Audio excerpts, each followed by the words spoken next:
Olá, tudo bem? Minha exposição hoje é sobre a relação entre jornalismo e opinião pública, que é o objeto desta unidade que a gente está estudando nesse momento. São três textos, um deles é do livro do Macomb e Shaw, né, os dois pesquisadores que deram início a essa tradição de pesquisa, dessa relação entre jornalismo e opinião pública. O segundo texto é um texto do Traquina, que vai chamado A Redescoberta do Poder do Jornalismo, que vai apontar a centralidade do jornalismo para os processos de construção de opinião pública. E o terceiro texto é um texto do professor Clóvis Barros Filho, que versa sobre é um comentador, né, que trabalha com o conceito de espiral do silêncio, da professora Elisabeth Noelle Neumann, uma alemã. Então, são esses três textos que compõem a unidade, e existem alguns autores que orbitam, né? A gente vai ler Marx, Weber, mas também Bourdieu passa por aqui, o Patrick Champagne é bastante citado, e vamos falar um pouquinho de Habermas também. Tá? Então, o primeiro texto que vocês vão ler, que é o Teoria da Agenda, propriamente dito, que é do livro do Macomb e Shaw, uma exposição das primeiras pesquisas que eles fizeram, né? Uma pesquisa em 72, outra em 76, mas há uma também em 1968, né?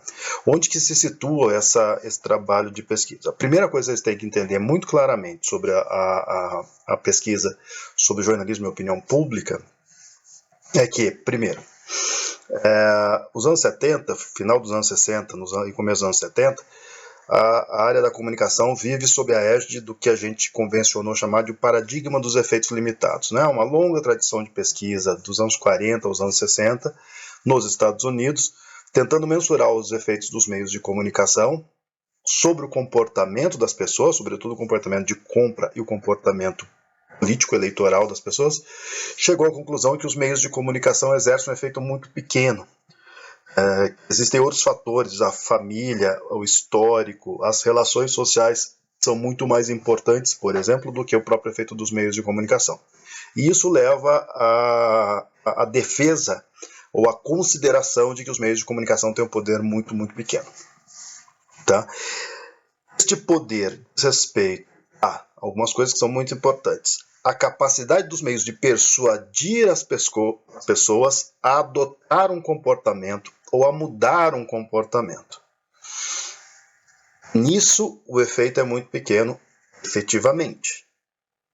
Basta ver, por exemplo, a própria eleição americana, onde um percentual muito pequeno de eleitores muda o voto de democrata para republicano e vice-versa. O que acontece a partir dos anos dessas pesquisas do final dos anos 60, 68, 72, 76? Se muda a pergunta de pesquisa. Né? Não se pergunta mais como que os meios de comunicação mudam o comportamento das pessoas, mas se pergunta como que os meios de comunicação mudam a percepção que as pessoas têm do que é importante no mundo real, é importante discutir. Portanto, não estamos mais falando de uma mudança de comportamento, mas estamos falando de uma mudança da percepção do que é relevante no mundo. E aí que surgem os estudos de agendamento.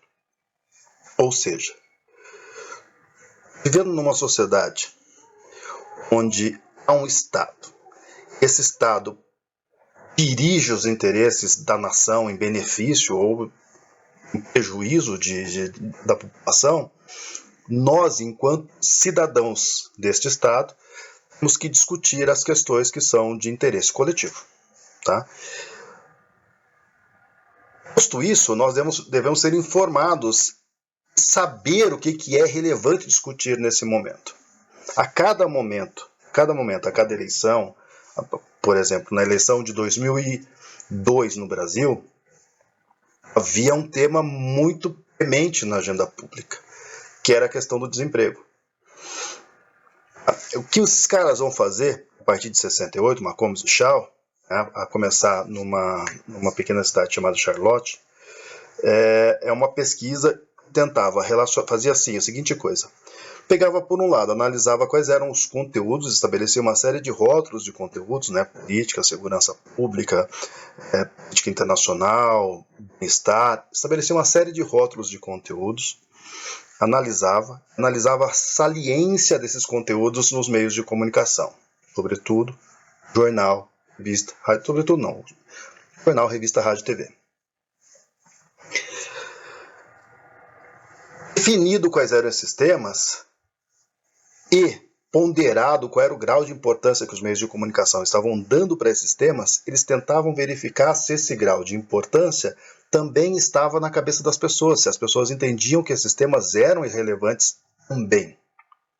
Portanto, estava tentando mensurar se a saliência ou a importância que a mídia dava aos temas também se refletia na importância que a população dava aos temas. E tentando correlacionar estas coisas. Tá?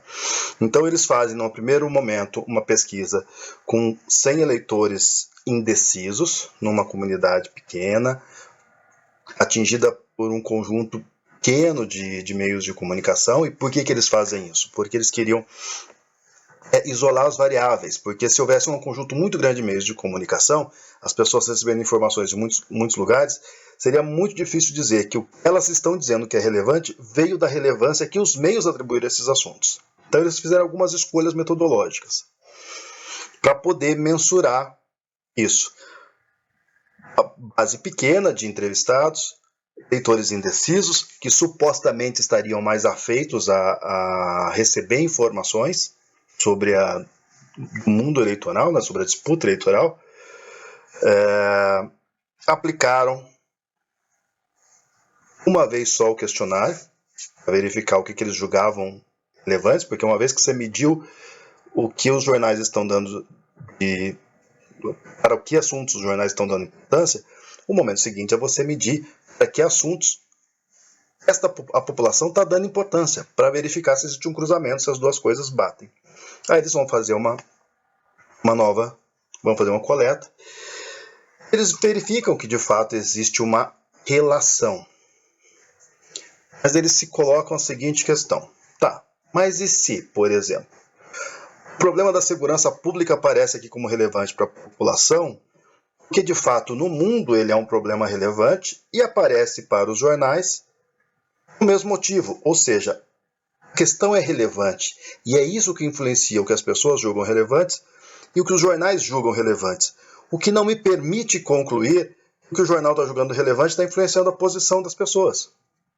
Então eles têm um problema ali metodológico. Parece, olha, a maneira como a gente fez não dá para garantir com toda a certeza do mundo que foi a importância que os jornais deram, que os meios de comunicação deram ao assunto, e fez com que as pessoas também dessem importância a isso. Tá? Então eles fazem a primeira rodada, reconhecem um efeito, assim, aquilo que está na agenda da mídia influencia a agenda pública, aquilo que está na cabeça das pessoas, mas eles, por uma série de escolhas metodológicas, chegam à conclusão que não dá para afirmar categoricamente que existe a correlação entre a agenda da mídia e a agenda pública. Em 72 eles fazem um novo estudo em Chapel Hill. Tá? Fazem um pouco mais aplicações, não trabalham mais só com os indecisos. E por que eles fazem mais aplicações? Porque se você entrevistar as pessoas num momento específico, elas estão dizendo que esses são os temas. E depois, um mês depois, com a cobertura da mídia apontando para outro lado, apontando, por exemplo, estava preocupado com o emprego, mas a agenda da mídia estava apontando para a questão da política internacional. E se nesse um mês, entre a primeira vez que você ouviu os eleitores e a segunda vez que você ouviu os eleitores, há uma mudança destes eleitores, dos cidadãos, no mesmo sentido do que a imprensa está fazendo, do que os meios estão fazendo, isso é uma evidência muito mais clara de que quem influenciou o grau de importância que as pessoas dão aos assuntos foi a cobertura midiática. Então eles fazem esse recorte, tá? E conseguem provar de volta que há uma correlação e que dessa vez que a correlação é marcada pela cobertura da mídia, pelo espaço que a mídia dá para esses assuntos. Aí depois eles fazem mais uma aplicação, em 76, já com em 3 localidades, também porque eles querem... Ciência tenta generalizar os dados. Então, se você escolhe uma comunidade que tem uma série de características muito específicas, é muito difícil você dizer que outras comunidades que não têm essas características vão responder da mesma forma, né? Então, eles vão perseguindo isso. Mas, até hoje, ao final desses 3 momentos de pesquisa, eles não afirmam categoricamente que há uma correlação. Eles dizem que existem indícios muito, muito fortes, mas que outros elementos podem estar interferindo. Tá? Então, é ali, entre 68 e 76, que surgem as primeiras pesquisas, que vai dar origem a uma tradição de pesquisa nova na área de comunicação. E lembrem-se, há uma mudança bastante grande na pergunta de pesquisa. Não se trata mais de perguntar como que os meios influenciam o comportamento das pessoas, mas de perguntar como que os meios influenciam a percepção de relevância das pessoas, a percepção dos assuntos que são relevantes das pessoas. Ou seja, eles assumem que a imprensa tem pouco poder para dizer como eu devo agir, mas tem muito poder para dizer sobre o que eu devo pensar. Veja, a gente vê isso acontecendo dia a dia. Os temas que a gente discute, que são os temas de interesse público, a eleição presidencial 2022, por exemplo, são temas que nos chegaram, não fomos nós que atribuímos importância a esse tema. De alguma forma, a outra instância midiática, alguma coisa que envolve uma tecnologia de transmissão de informação e de caráter público, disse para a gente que aquilo era um tema relevante. Tá? Então, existe claramente, se reconhece, ainda que eles tenham, ao final desses movimentos de pesquisa, não afirmassem categoricamente que havia uma relação entre a agenda da mídia e a agenda pública, a gente reconhece que pode ser muito forte. Né? Que pode ser muito forte. Tá? Então, esses são... De onde o Malcolm e o Shaw tiraram isso? Eles tiraram isso de vários outros estudos. O próprio Walter Lippmann, né, que falava sobre o mundo com o qual devemos desenvolver politicamente, está fora do nosso alcance, fora do nosso campo de visão. Quem nos informa sobre as coisas que são coletivas é o jornalismo. Nós não vemos Brasília, nós não vemos o desemprego, nós não vemos as políticas sociais. Tudo isso é trazido pelo jornalismo. Tá? Também um cara chamado Bernard Cohen diz isso: os meios podem não ser muito bem-sucedidos em dizer o que devemos pensar, mas são muito bem-sucedidos para dizer sobre o que devemos pensar. Né? E o próprio Walter Lippmann, num estudo, num livro dele de 1922, chamado Opinião Pública. Então, o primeiro texto relata essa experiência de pesquisa nos Estados Unidos, que dá origem a esta tradição. O segundo texto é o texto Traquina. E o Traquina, porque as questões relativas à disputa de agenda podem ser pensadas de 2 perspectivas. De um lado, da perspectiva do campo político, portanto, do ponto de vista da comunicação política e da comunicação eleitoral. O Partido Democrata, o Partido Republicano, a esquerda e a direita no Brasil, quando vão para uma disputa eleitoral, ou para uma disputa política em si, sobre um tema específico, eles vão disputar a agenda. Eles vão tentar, de alguma forma, influenciar a percepção das pessoas sobre a relevância daquele assunto. Vamos discutir aborto agora? Devemos discutir o desemprego? Devemos discutir a educação sexual? Devemos discutir o crescimento do país? Dependendo do que as pessoas acharem que é relevante, daquilo que ganhar espaço no debate público, um lado ou outro vai levar vantagem. Eu posso dizer, forçando um pouco a mão, um pouco do que ganhar uma eleição é um pouco ganhar a agenda da eleição. Tá? Então, Traquina, você pode pensar esta questão do ponto de vista do campo político. O campo político tem que influenciar o debate público, dizer o que é relevante naquele momento, e dependendo do que ganhar essa disputa, um lado ou outro leva vantagem. Mas eu posso pensar isso também de uma outra perspectiva, que é o que faz o Traquina. De dentro do campo jornalístico. Porque o jornalismo é quem, influenciado por diversos elementos do campo político, vai dizer à população o que é mais relevante e o que é menos relevante. A primeira informação que a gente tem quando entra na home do UOL, ou quando vê a capa de um jornal, ou quando ouve a escalada de um telejornal, a primeira informação que nos chega é: eles estão dizendo, estas são as informações relevantes hoje. Primeira informação. A primeira informação é: isso aqui é importante, e por isso que isso aqui está na minha cobertura.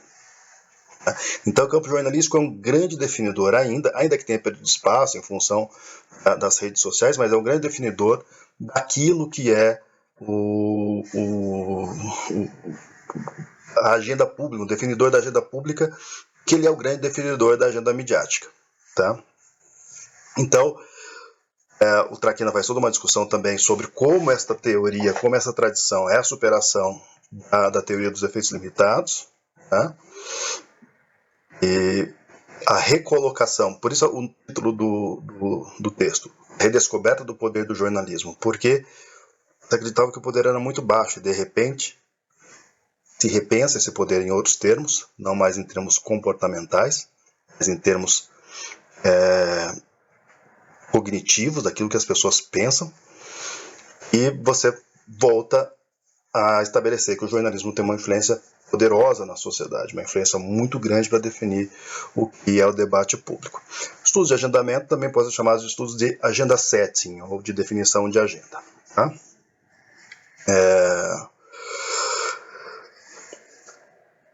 Aí eles também vão construir algumas questões que são conceitos deste campo. Por exemplo, o conceito de framing e o conceito de priming. Tá? O conceito de priming diz respeito à disputa entre temas. Se sabe que as pessoas não são capazes de discutir muitos assuntos ao mesmo tempo. Então, se as pessoas estão discutindo um tema, uma das formas, se você não gosta daquele tema, se um dos dois lados da disputa, ou se a própria imprensa não gosta do tema, uma das formas de fazer com que aquilo suma do espaço público é tentar pautar outro tema. E muito do que a gente viu nas últimas eleições tem a ver com isso. Tem a ver com tentar produzir uma determinada ação de comunicação para fazer com que as pessoas mudem o tema que está em debate. Até disputa de agenda o tempo todo. Por quê? Por que isso se chama priming? Porque se considera que o limite das pessoas de discutir assuntos é pequeno. Então, se você consegue ganhar espaço público, você desloca outros temas para fora da agenda e para fora do debate público. Tá? Esse é o conceito de timing, de quem consegue ganhar a agenda. Há um outro conceito muito importante, que é o conceito de framing. O conceito de framing diz respeito à maneira como os assuntos são enquadrados. Ou seja, aí chegamos a um outro ponto. Não se trata só de definir quais são os assuntos relevantes, mas de qual perspectiva você vai tratar esse assunto. Por exemplo, o debate do aborto no Brasil é um debate em que o enquadramento ou o framing dado pela direita é amplamente vitorioso. Todo mundo discute, as pessoas, se você é a favor ou contra o aborto, o debate não é esse. O debate é quem deve definir por um aborto ou não. O Estado ou as pessoas envolvidas. Esse é o debate. A rigor, quase 100% da população é contra o aborto em si. Não é essa a questão. Mas é um debate em que a gente perdeu no enquadramento. É um enquadramento que foi dado, um enquadramento muito falso, e escamoteia o debate, que cariza o debate, mas é um debate perdido, e nós perdemos no framing. Tá? Então, muitas vezes, quando você não consegue deslocar o tema da agenda, tirar da agenda, você vai disputar o enquadramento desse tema, de que forma ele está sendo tratado. No centro disso estão os jornalistas, e os jornalistas com os seus valores, com a sua cultura, com a sua maneira de ver o mundo, e uma coisa que o Traquina aí vai colocar como centrais nesse processo os critérios de noticiabilidade, com aquilo que os jornalistas julgam ser os elementos que fazem uma notícia. Sem isso, não vai para a agenda da mídia, sem isso, não vai para a agenda pública. Ou os critérios de noticiabilidade ou os valores notícia, aqueles traços, as características que fazem um acontecimento ser relevante para os jornalistas ou não. Tá? Nesse processo, o Traquina diz que existem 3 atores no ciclo da produção e do tratamento e do consumo da notícia. Ele chama de news promoters, aqueles que são do campo político, o mesmo do campo jornalístico, como assessorias de imprensa, que estão tentando o tempo todo pautar a imprensa. Pautar a imprensa. Estão tentando interferir naquilo que a imprensa está cobrindo ou não. O papel dos jornalistas, que ele chama de news assemblers, o campo jornalístico, que define o que é notícia. Esse papel foi mitigado, foi minimizado pelas redes sociais? Foi, mas ainda continua forte, tem um papel relevante nas disputas políticas e nas disputas eleitorais. Tá? Chama de disputa política, disputa que não se dava em período eleitoral. Sobre lei, sobre votações no Congresso, sobre N temas que a gente discute cotidianamente fora do período eleitoral. E, por fim, os news consumers, que é a outra ponta do organograma, que são os consumidores de notícia. Também pouco importa se um assunto que você esteja tratando, se ele não for de interesse da audiência, a audiência não ligar para ele, não vai pegar. E aí, ele trabalha com um outro conceito, a ideia de temas obstrusivos e temas não obstrusivos. Ponto, olha, claramente existem temas que as pessoas têm um conhecimento real e direto no mundo. Saúde, por exemplo. A população usa serviços públicos de saúde. Sabe quando os serviços estão ruins. Educação.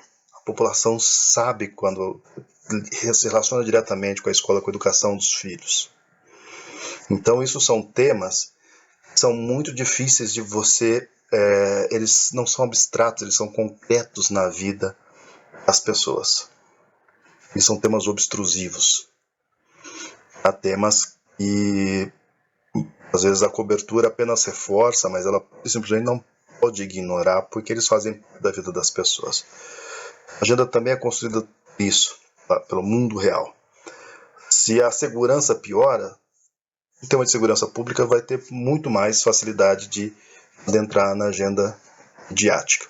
Então o mundo real influencia a agenda da mídia e influencia a agenda pública. Tá? Tem os temas, os não obstrusivos, que são temas sobre os quais as pessoas não têm conhecimento real. Como, por exemplo, nós não temos conhecimento real sobre a situação, a política no Oriente Médio. Tudo que a gente sabe vem dos meios de comunicação. Para a grande maioria da população vem dos meios de comunicação. Tá?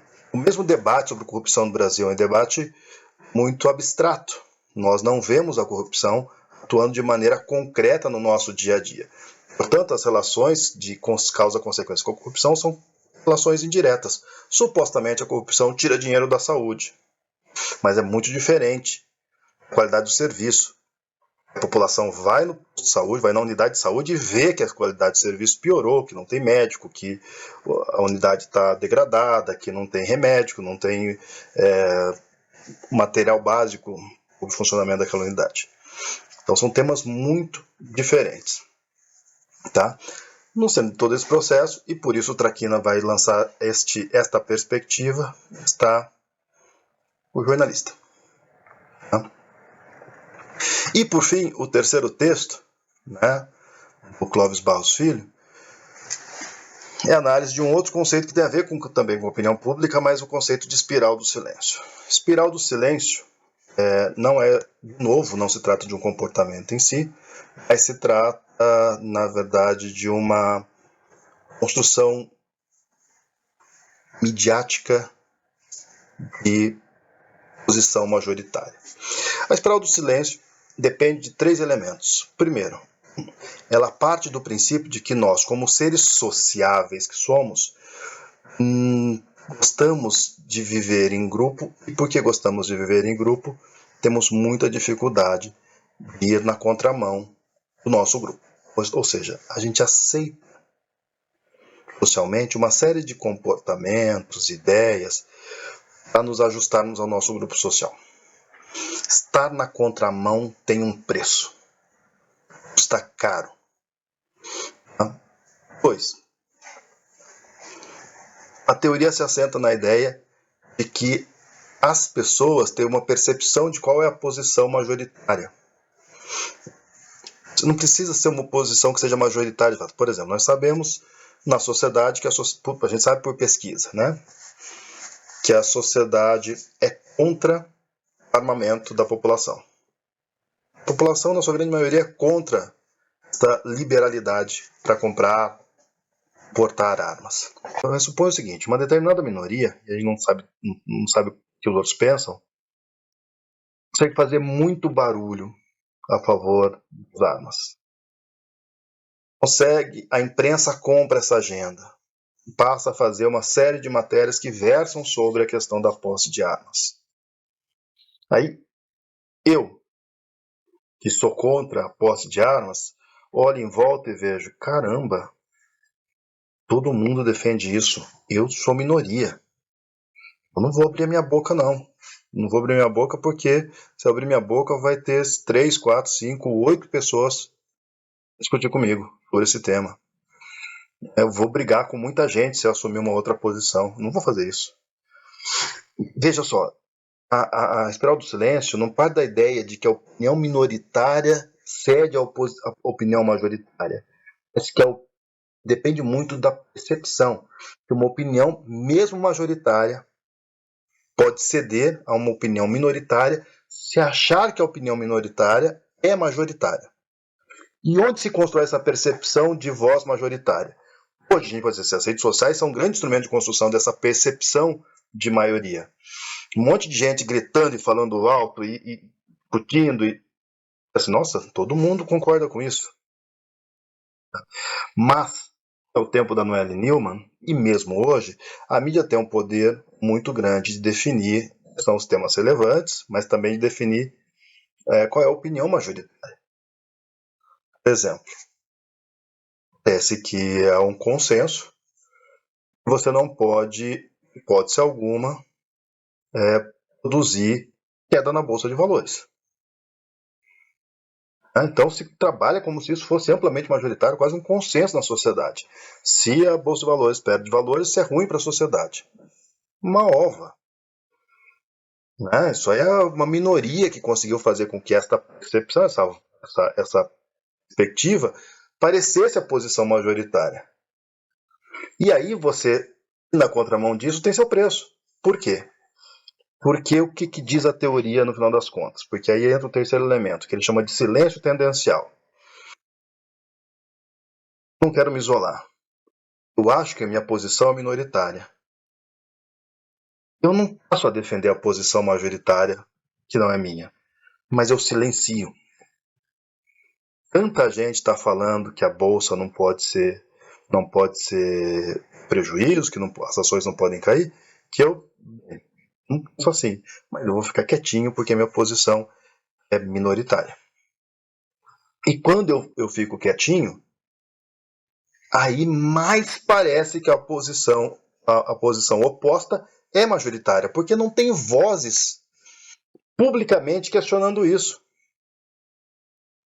Entende como que a mídia tem um poder gigante? À medida que ela não dá voz a segmentos, a certos grupos, à medida que ela ouve em certos assuntos apenas alguns grupos, ela faz parecer que existe uma grande posição majoritária. E que quem defende contra isso é minoria e que provavelmente vai sofrer sanções, vai pagar o preço de ser minoria, defendendo uma causa impopular. Então se constrói aí o medo de isolamento, a percepção de uma posição majoritária. Silêncio vai produzir o que se chama de uma espiral, porque quanto mais eu me silencio, mais parece que é a maioria.